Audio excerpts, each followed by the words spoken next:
Hello students, आज का जो हमारा टॉपिक है वह है 1857 की क्रांति।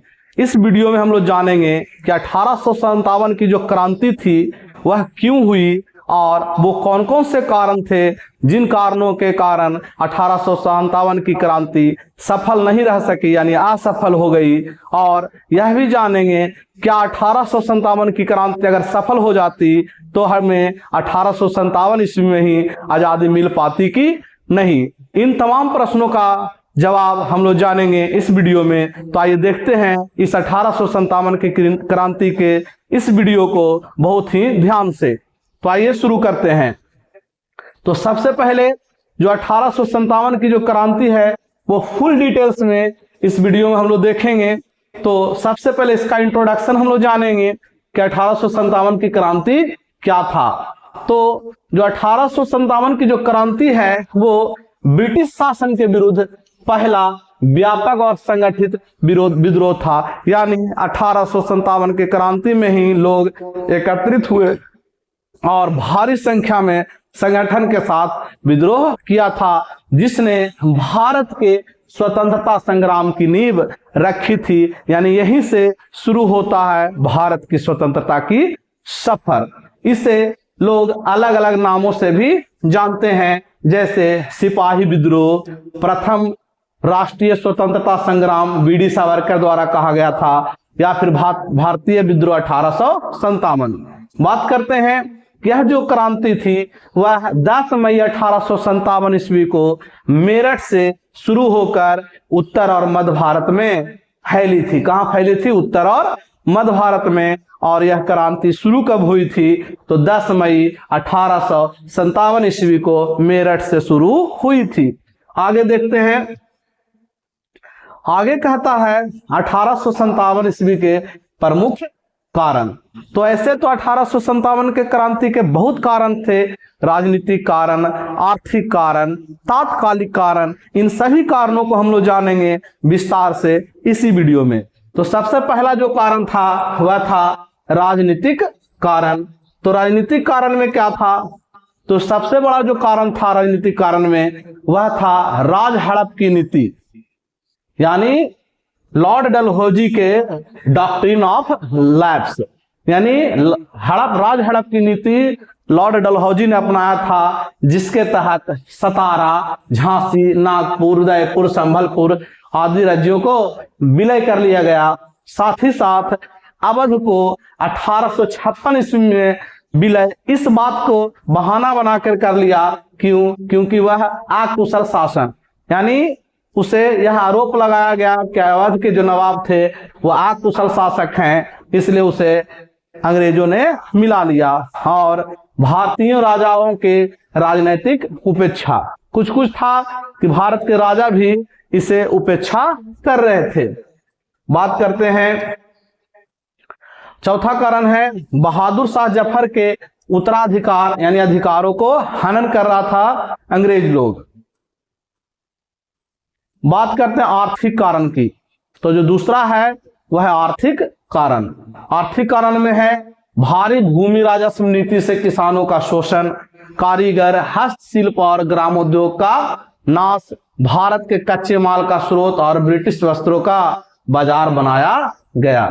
आगे हम लोग जानते हैं व्यापार पर भारी कर, स्थानीय उद्योग को ध्वस्त कर दिया गया और सैनिक को कम वेतन और ऊंचे पदों पर रोक लगाया गया था। यह सब आर्थिक कारण था। अब बात करेंगे हम लोग सामाजिक कारण। तो सामाजिक कारण क्या था कि कुछ कुछ सुधार हुआ था, जैसे सती प्रथा का उन्मूलन किया गया था, विधवा पुनर्विवाह किया गया था, जिससे समाज का एक वर्ग नाराज हो गया था। दूसरा, धर्म परिवर्तन का भय बढ़ता जा रहा था। आगे हम लोग देखेंगे मिशनरी गतिविधियों का विरोध भी भारी मात्रा में हो रहा था। आगे है धार्मिक कारण।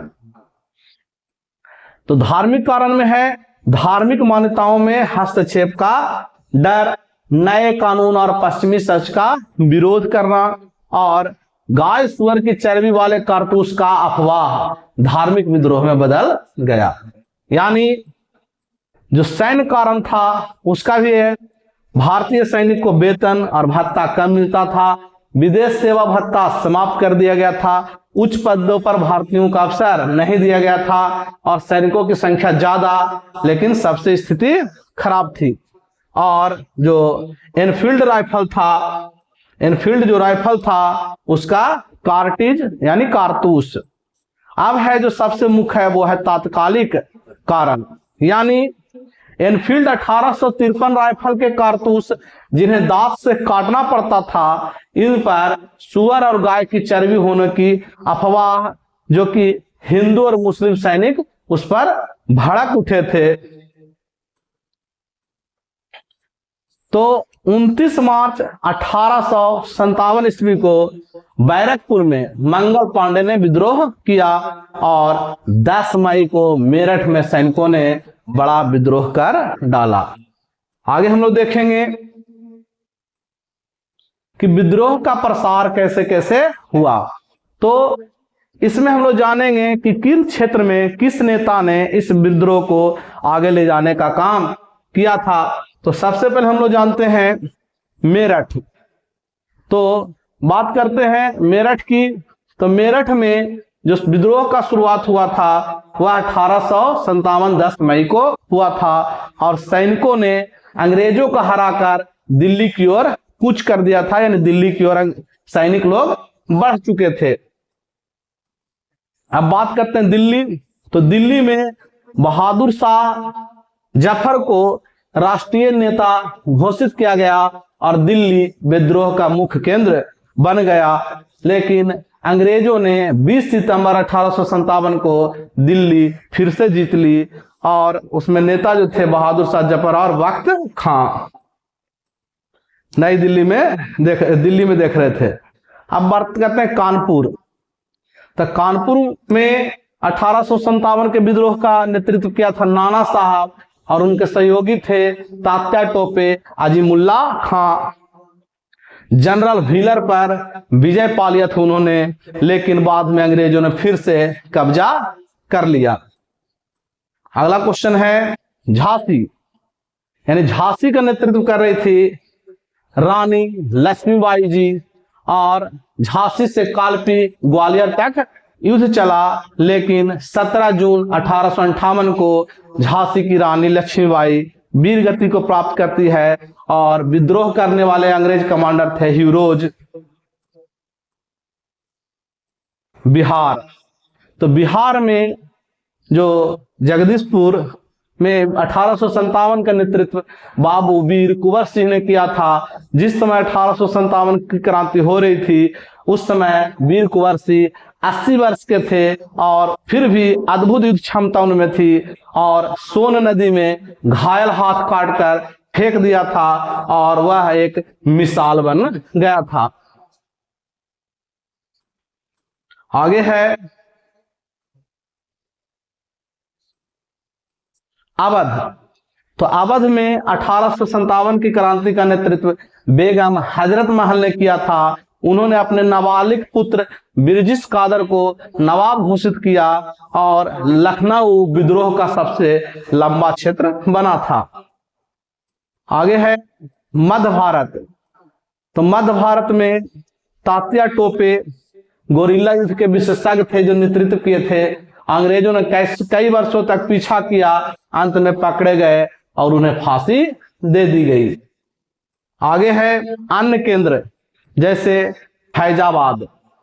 फैजाबाद में क्या था मौलवी अहमदुल्ला शाह ने, बरेली में खान बहादुर खान, रोहतक हरियाणा में राव तुलाराम। और बात करते हैं पटना की।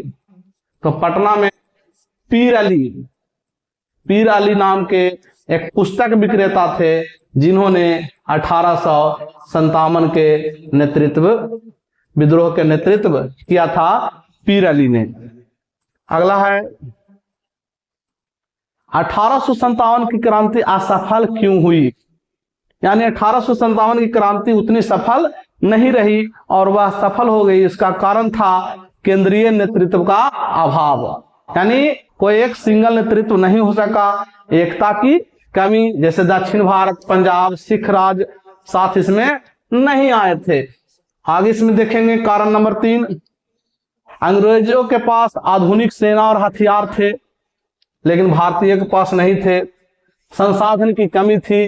अंग्रेजों को सिख, गुरखा, पठान सैनिकों की सहायता प्राप्त थी। राज्यों का विभाजन था, कुछ अंग्रेज के समर्थक भी थे। विद्रोह अस्थायी योजना के बिना जल्दबाजी में शुरू कर लिया गया था। यह तमाम कारण था जिस कारण से 1857 का विद्रोह असफल रहा। आगे है विद्रोह का दमन। तो यानी विद्रोह को दबाने का काम जो ब्रिटिश अधिकारी थे, हैवलॉक, जनरल ऑट्रम, कैंपबेल, ह्यू रोज, ये सब मिल करके धीरे धीरे एक एक केंद्र पर दबा दिया गया और 1858 ईस्वी में जो विद्रोह था वो पूरी तरह से समाप्त हो गया। 1858 ईस्वी में। आगे हम लोग जानेंगे 1857 ईस्वी के क्रांति के परिणाम। तो 1857 ईस्वी के क्रांति के परिणाम में क्या होता है? पहला तो होता है ईस्ट इंडिया कंपनी का अंत। इसमें क्या होता है? 1858 का भारत शासन अधिनियम आता है और ईस्ट इंडिया कंपनी को समाप्त कर दिया जाता है और भारत का शासन सीधे ब्रिटिश क्राउन के अधीन कर दिया जाता है। दूसरा होता है वायसराय का पद, यानी गवर्नर जनरल। गवर्नर जनरल के पद को हटा दिया जाता है और उसके नाम पर वायसराय का पद लाया जाता है। और इस प्रकार जो पहले वायसराय बनते हैं वो लॉर्ड कैनिंग बनते हैं, क्योंकि लॉर्ड कैनिंग के शासनकाल में ही 1857 ईस्वी का विद्रोह हुआ था। वह अंतिम गवर्नर जनरल और पहले वायसराय थे। अगला क्वेश्चन है, अगला है पॉइंट, भारतीय सेना का पुनर्गठन। विद्रोह के बाद अंग्रेजों ने भारतीय सैनिकों की संख्या कम कर दी और ब्रिटिश सैनिकों की संख्या बढ़ा दी और विभाजन नीति लागू किया। सिख, गुरखा, पठान को प्राथमिकता दी गई। राजाओं के प्रति उदार नीति, यानी जो भी रियासत थे उसके सुरक्षा के लिए नीति बनाई गई और राज हड़प की नीति को समाप्त कर दिया अंग्रेजों ने। प्रशासनिक बदलाव, तो भारत सचिव का गठन हुआ और ब्रिटिश संसद का सीधा नियंत्रण ब्रिटिश क्राउन पे चला गया, यानी भारत के शासन में ब्रिटिश संसद का सीधा नियंत्रण था। अगला है अंग्रेजों की नीति में परिवर्तन। तो डिवाइड और रूल, यानी फूट करो और राज करो नीति को और मजबूत किया गया। भारतीयों को राजनीतिक अधिकारों से दूर रखा गया। अब 1857 की प्रकृति, तो कुछ कुछ इतिहासकार थे जैसे बीडी सावरकर, उन्होंने 1857 की क्रांति को प्रथम स्वतंत्रता संग्राम की संज्ञा दी थी। वही आरसी मजूमदार ने इसे स्थानीय विद्रोह, सर सैयद अहमद खान ने सैनिक विद्रोह, नेहरू जी ने स्वतंत्रता आंदोलन की शुरुआत कहा था और भारतीय दृष्टिकोण में यह राष्ट्रीय विद्रोह था। अब बात करते हैं हम लोग निष्कर्ष पे। तो 1857 की क्रांति जो थी भले सफल हो गई, लेकिन इसने भारतीयों में एकता, इस विद्रोह के बाद भारतीयों में वो अच्छी खासी एकता हो गई थी। राष्ट्रीय जागरण, यानी लोगों में जागृति, जागरण आ गया था और उन्हें भी स्वतंत्रता पाने की जरूरत महसूस होने लगी, यानी स्वतंत्रता की भावना को जन्म दिया। इसी ने चलकर 1885 ईस्वी में कांग्रेस की स्थापना और आजादी की लड़ाई की नींव रखी। तो यह था हमारा 1857 की क्रांति पर एक महत्वपूर्ण वीडियो सेशन। आशा करता हूं यह वीडियो आपके लिए लाभकारी होगा, अच्छा होगा। आप इसे देखकर पीटी और मेंस में अच्छे अंक प्राप्त कर सकते हैं। मिलते हैं अगले वीडियो में, तब तक के लिए जय हिंद, जय भारत।